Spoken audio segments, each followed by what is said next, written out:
9h18 et comme chaque mercredi, on retrouve les produits de bourse en partenariat avec Unicredit. Et pour nous accompagner ce matin, Mathieu Driol, bonjour. Bonjour Roselyne. Vous êtes analyste senior chez Day by Day.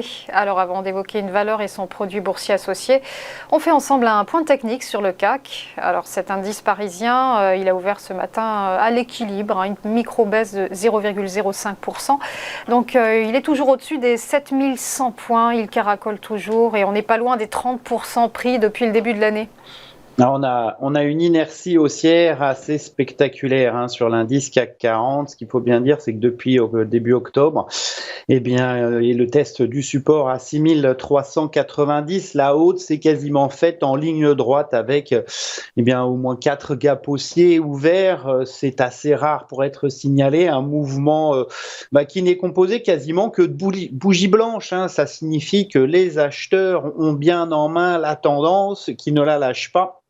Et que lorsque l'indice consolide, comme il l'a fait la semaine dernière pendant 2-3 séances, il ne marque tout simplement qu'un petit plat.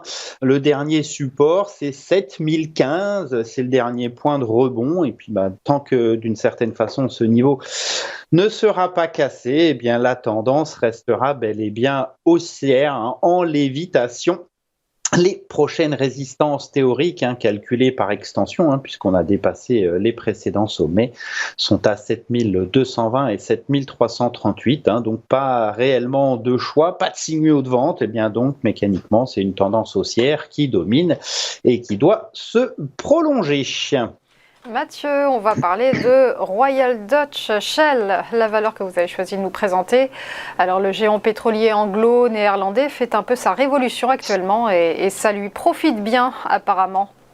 Donc on s'est porté effectivement sur ce titre dont la tendance haussière est soutenue par des prix du pétrole qui sont en nette reprise haussière depuis plusieurs mois. Ça porte forcément les résultats des pétrolières et Royal Dutch, qui était un petit peu en retard, semble-t-il, rattraper une partie de cette faiblesse par une très forte impulsion haussière, comme on le voit sur ce graphique en données hebdomadaires depuis le support majeur à 15,07. Un gap haussier hebdomadaire a même été ouvert lors du débordement des précédents sommets à 18,12. Ça, c'est toujours un signe de force, c'est même assez rare pour être signalé. Vous voyez, le dernier gap baissier lors de la crise de mars 2020 avait été dévastateur. Là, le gap haussier, c'est un peu le même effet à l'inverse, à l'achat.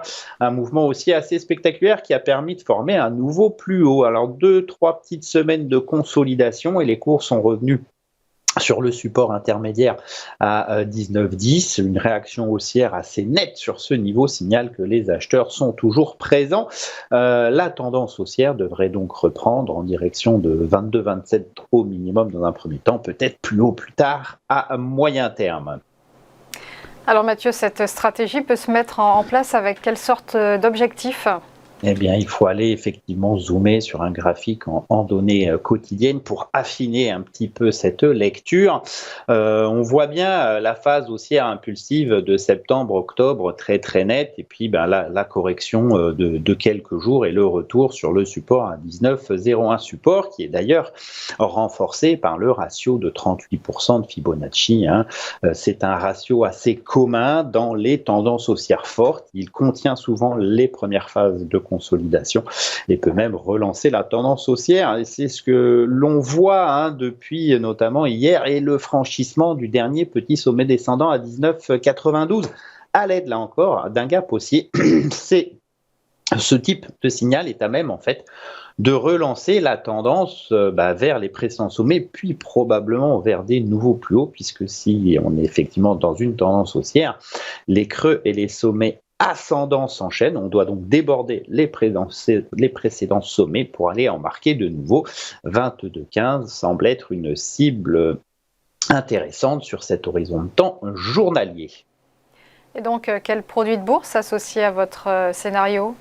Si effectivement vous vous portez sur un scénario haussier sur Royal Dutch Shell, j'ai trouvé le turbo illimité Best Call de Mnemo 3262T, parité à 0,50, échéance ouverte, le levier à 7,15 pour une barrière désactivante aux alentours des 17,40, situé sous le support majeur à 17,48. Si à l'inverse vous pensez que Royal Dutch Shell risque de baisser, vous pouvez vous porter sur le turbo illimité Best Put de Mnemo G924T, là aussi parité à 0,50, échéance ouverte, un levier de 5,60 pour une barrière désactivante à 23,70 environ.